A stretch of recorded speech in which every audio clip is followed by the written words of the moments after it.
What's up, you beautiful people? This is Gary Horne, and this is Pro Wrestling, the podcast celebrating the past, present, future, history, legacy, and tradition of the greatest sport of all time, professional wrestling. Hey, I just wanted to take a quick second, and I know this is the fast count, and where we're basically going to give you all of the news you need to know going into the week and that sort of thing. I just wanted to take a second and talk to you guys that are the audio people, the podcast listeners. Thank you so much for all of your support. I know I've kind of done this in like a State of the Union kind of thing before, but I just wanted to reestablish our appreciation for you. And because you've been so loyal and you've been sticking with us and we've been back getting the content out there on the podcast, I want you to know that we are going into this week starting with a new emphasis on audio content.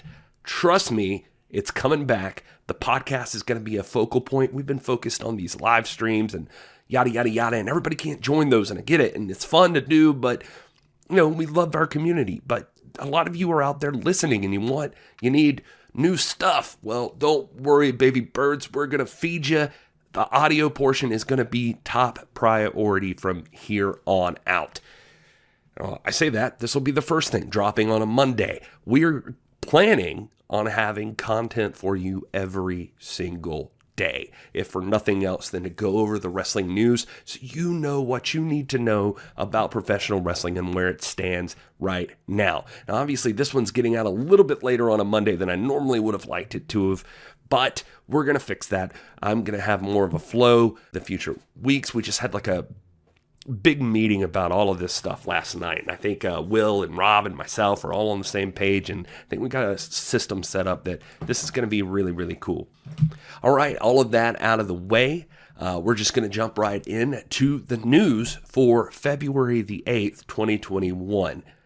WWE's Chief Revenue Officer, Nick Khan, was featured in an article over at Forbes.com today, and he elaborated a little on some recent comments he made on the WWE Q4 earnings call last week. In case you aren't up to speed on that, basically there were some eyebrows raised last week as some discussion was brought up along the lines of WWE's recent television ratings and what the WWE plans to do about them. Khan pointed out that although the TV ratings appear to have a decline, he described the situation as more shifting viewership as opposed to declining. Basically, he seemed to imply that WWE was considering views of clips in places like YouTube, Instagram, social media in general, just as valuable to them as, say, watching the actual shows when they air. Obviously, this led to criticism, mostly revolving around how could you possibly count those views the same way? Viewership on Instagram or YouTube where someone's catching a clip doesn't necessarily mean that these people are huge fans and able to be counted in like your overall strategy for growth.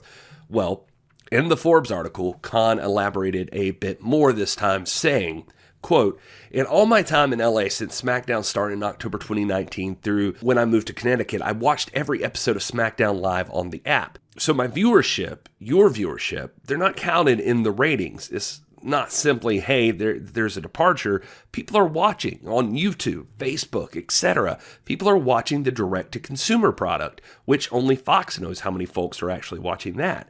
Fox seems quite pleased to us with the overall viewership, and that's the nuance in what I was attempting to say." Now, I do appreciate Khan attempting to clarify this, but I'm not 100% sure this is going to solve anything in regards to the initial criticism.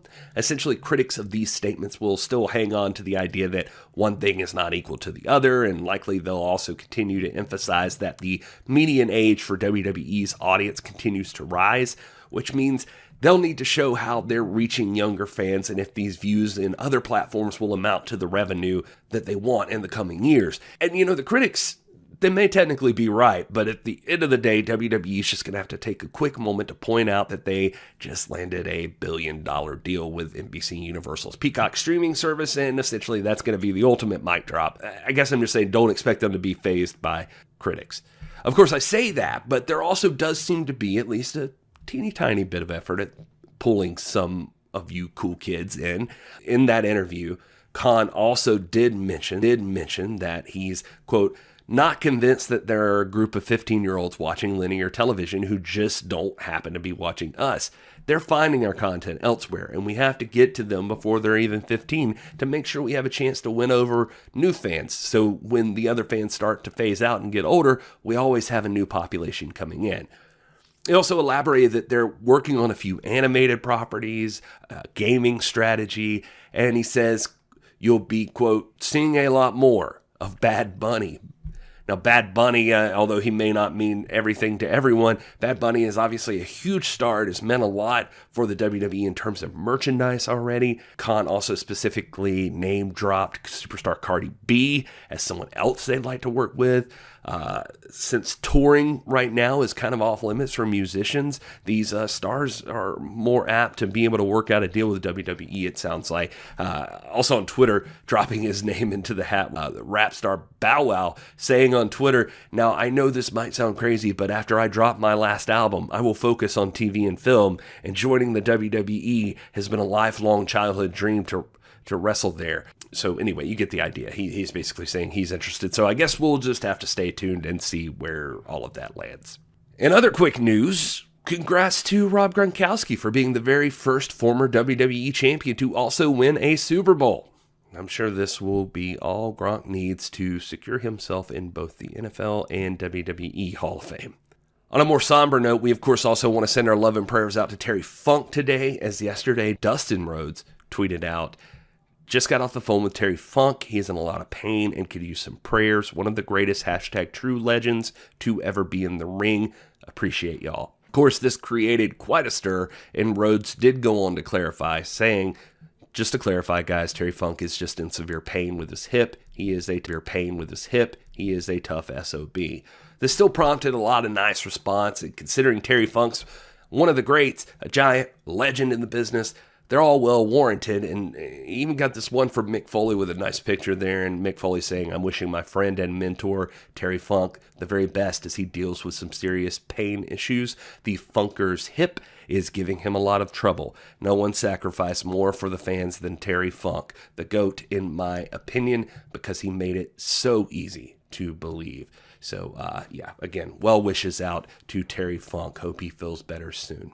AEW officially announced today that Thunder Rosa versus Layla Hirsch will kick off the first round of the Women's World Championship Eliminator, and I'm just personally stoked for that, so I wanted to mention it. Both of these women have quite the cult following, and I think this is one of those matches that could be flying under the radar, but you probably shouldn't miss. That's going to be taking place this Wednesday on Dynamite. Pluto TV has a wrestling channel called Pluto TV Pro Wrestling.